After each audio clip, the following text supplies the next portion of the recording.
Here's the two Fantomex figure that we've gotten. The first one is from the Arnim Zola BAF wave, and the other one is from the more recent 3-pack with Psylocke and Nimrod.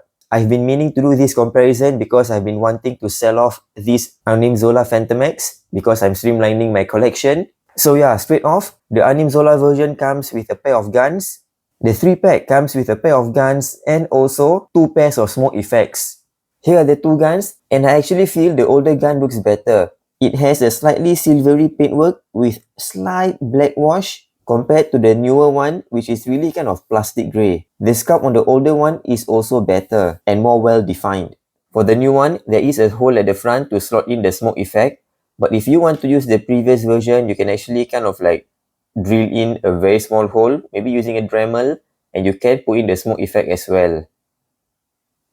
So straight to the differences, the new one is on the Bucky Cat body, and this is actually kind of like the Bucky Cat body of the Hasbro figures back then. The torso is actually kind of a retool of Toy Biz Bullseye. And you can see the overall size of this figure is actually smaller than the Bucky Cat body. The zigzag pattern on the torso is kind of similar, but on the legs, the older one has kind of like more zigzag pattern compared to the new one. For the arms, one zigzag line down the side for the new one. For the previous one, it's actually one at the front and the other one at the back on the arms. And at the back, zigzag line for the older version. The new one only has a zigzag at this part and has a diamond at the top part over here. The belts look similar with the X at the buckle. This one, the X looks slightly bigger than the new one. The old one has the guns facing this way, the handles facing outwards, and the holster is dangling from the belt. For the new one, the handles of the guns are facing the back, and the holster is connected to the belt and also a strap at the thigh. And this strap doesn't restrict the movement of the legs, which is good, of course.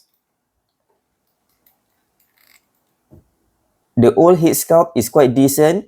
There are some sculpted stitches at the side of the helmet or the mask. Same goes at the top here.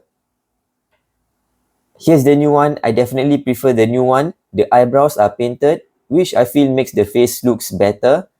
And there are the sculpted stitches at the mask.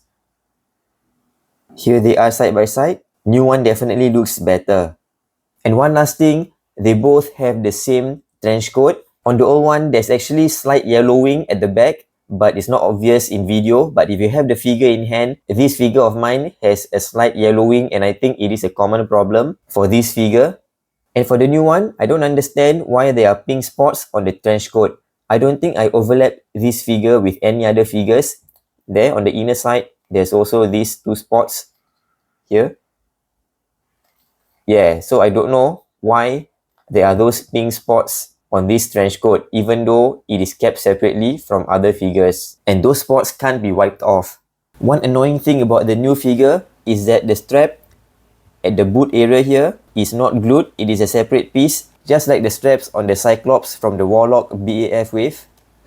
Yeah, you really have to make it stay in place by pushing it to the top as much as possible. For the old figure, it is sculpted.